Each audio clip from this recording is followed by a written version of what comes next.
1989 году был создан фольклорный ансамбль «Или».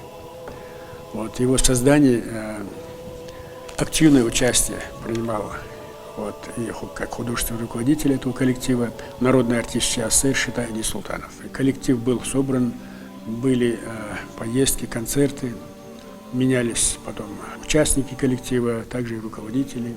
В 2012 году мне предложили быть руководителем, художественным руководителем уже мужской хоровой капеллы «Или». Вот. И где я согласился и с удовольствием начал работу. На протяжении деятельности нашего коллектива, в общем, были определенные успехи. Вот. Мы, не считая региональных фестивалей, также становились лауреатами международных всероссийских конкурсов. В 2015 году мы стали лауреатами Всероссийского фестиваля конкурса народных хоров. В 2016 году были тоже лауреатами фестиваля Северокавказского, фестиваля искусства, синтез мира.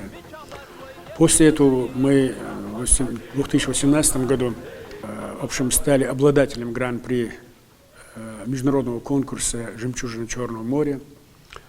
После этого был международный конкурс фестиваля искусств «Профессиональное творчество». В 2019 году стали лауреатами международного конкурса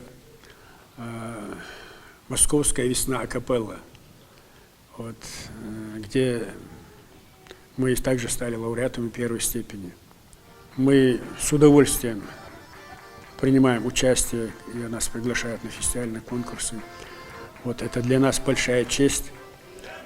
Вот, то, что уже второй раз нас пригласили в город Керчь, Республику Крым, участвовать вот в таком грандиозном фестивале. Мы очень рады, конечно. Мы репетируем, готовимся. И я думаю, что зрители Керчи, Крыма, мы немного хоть доставим им удовольствие своим творчеством, своими выступлениями.